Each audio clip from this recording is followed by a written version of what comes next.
ക്യാമറയൊന്നും ഇല്ലാത്ത താഴെ കൊറിയർ വരുമ്പോൾ അവിടെ നിന്നേ പൊട്ടിച്ച് ഇവർ സാധനങ്ങളൊക്കെ എടുത്ത് ഇവരുടെ ബാഗിലോ അതിലോ കയറ്റി മേളിൽ കൊണ്ടുവരുമായിരുന്നു. ഞാൻ അറിയാതെ ഇവർ റോഡിൽ വരെ കൊണ്ട് സാധനം വിൽക്കുന്നുണ്ടായിരുന്നു. മനസ്സിലായില്ലേ? ഇനിയിപ്പോൾ ഇവരുടെ വീടിന്റെ ഏരിയയിൽ മറിച്ച് വിൽക്കുന്നുണ്ടോ എന്നൊന്നും എനിക്കറിയില്ല, അതൊന്നും അന്വേഷിക്കാൻ പറ്റില്ല. പക്ഷേ ഇപ്പൊ ഇന്നലെയും കൂടെ ഞാൻ നമ്മൾ ഷോപ്പിങ്ങിന് പോയപ്പോൾ അമ്മയുടെ ഫ്രണ്ട് ഒരു ആന്റി അവിടെ കണ്ടു.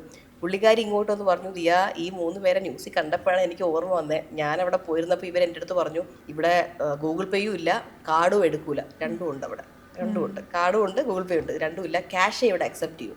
അപ്പോൾ ഇവർ പറഞ്ഞു, ഇല്ല നമ്മുടെ ക്യാഷ് ഇല്ല, ഇനി ATM-ലൊക്കെ പോയി എടുക്കാൻ ബുദ്ധിമുട്ടാണ്.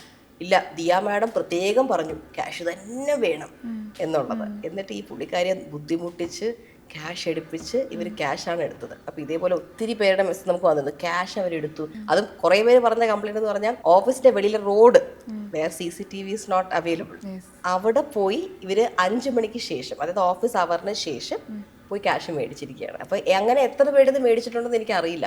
അപ്പോൾ ക്യാഷ് ട്രാൻസാക്ഷൻസ് ഇവരുടെ കയ്യിലൂടെ എന്തുമാത്രം പോയിട്ടുണ്ടെന്നുള്ളത് നമുക്കറിയില്ല. പക്ഷേ ഇപ്പോൾ പോലീസും കോടതിയിലും നമുക്ക് തെളിവായിട്ടുണ്ട് ദാറ്റ് അവരുടെ ഹസ്ബൻഡിൻ്റെ അക്കൗണ്ടിലോട്ടും അച്ഛൻ്റെ അമ്മയുടെ അക്കൗണ്ട്സിലോട്ടൊക്കെ പോയിരിക്കുന്നത്.